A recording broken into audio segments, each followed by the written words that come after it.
Assalamualaikum warahmatullahi wabarakatuh. Kepada Allah kita bersyukur, kepada Muhammad kami bersolawat. Eh, Kami dari kelompok IMPA ingin mempresentasikan hasil diskusi dari kelompok kami, dan langsung saja saya persilakan pemateri saya untuk membacakan materinya. Baik, di sini saya akan menjelaskan tentang pengertian belajar, mengajar, dan juga pembelajaran.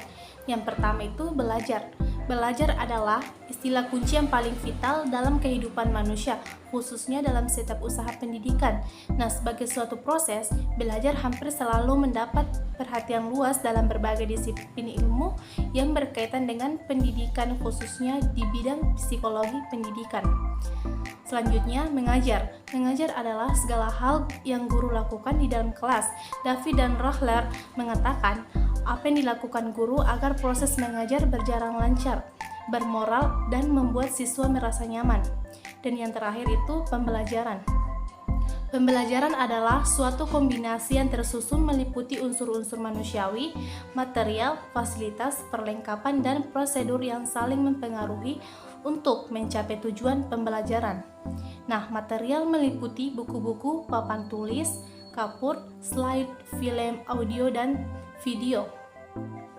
Prosedurnya meliputi jadwal dan metode penyampaian informasi, praktik, belajar, dan ujian. Peran kurikulum.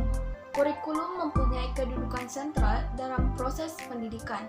Kurikulum mengarahkan segala bentuk aktivitas pendidikan demi tercapainya tujuan pendidikan. Maka kurikulum sebagai alat untuk mencapai tujuan harus mampu mengantarkan anak didik menjadi manusia yang bertakwa, cerdas, terampil, berbudi luhur, berilmu, bermoral, tidak hanya sebagai mata pelajaran yang harus diberikan kepada peserta didik semata, melainkan sebagai aktivitas pendidikan yang direncanakan untuk dialami, diterima, dan dilakukan. Baik, saya akan menjelaskan tentang peran kurikulum dalam pembelajaran.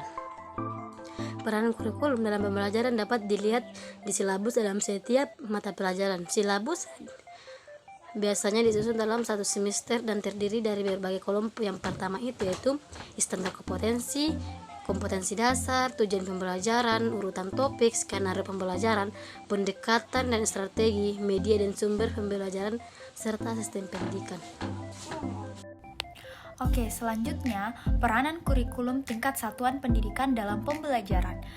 Dasar perlunya perubahan kurikulum menurut Muhadi bahwa saat terjadi perkembangan dan perubahan dipertimbangkan dalam menyusun kurikulum baru pada setiap jenjang dan satuan pendidikan, di mana peraturan perundang-undangan yang baru telah membawa implikasi terhadap pengembangan kurikulum seperti pembaruan dan diversifikasi kurikulum.